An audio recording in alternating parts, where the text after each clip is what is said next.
எல்லாருக்கும் வணக்கம். பிரெஞ்சு மொழி கூட்டெழுத்துக்களை கொண்டு உச்சரிக்கிறது. அதாவது உயிரெழுத்துக்களை சேர்த்து வைத்து ஒரு ஒளியை கொண்டு வருது. இத கூட்டொளி என்றும் சொல்லலாம். இப்ப தமிழ் ஒளியில ஐ என்ற எழுத்த ஆ இ என்று கூட எழுதக்கூடியதாக இருக்கிறது. அவ்வும் அப்படித்தான். அதே போல பிரெஞ்சு மொழியிலையும் 2 உயிர் அல்லது 3 உயிர் சேர்ந்து ஒரு ஒளியை கொண்டரும்.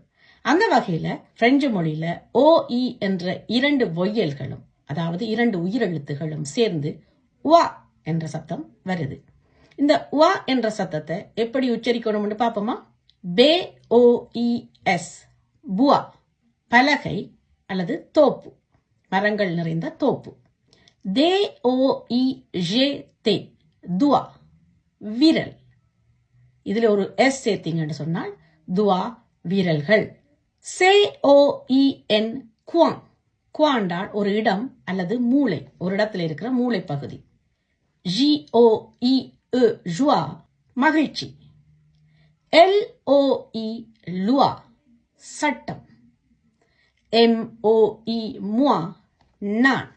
தே ஓ இ தே துவா, கூரை. என் ஓ இ இக்ஸ் நுவா, ஒரு வகை நட்ஸ். ஏர் ஓ இ ரோய், அரசன். எஸ் ஓ இ சுவா, பட்டு. வே ஓ இ இக்ஸ் வுவா, குரல், சத்தம், குரலால் ஒலிக்கிற சத்தம். கியூ யு ஓ இ குவா, என்ன. பே ஓ இ தே எஸ் புவா, நிறுவை.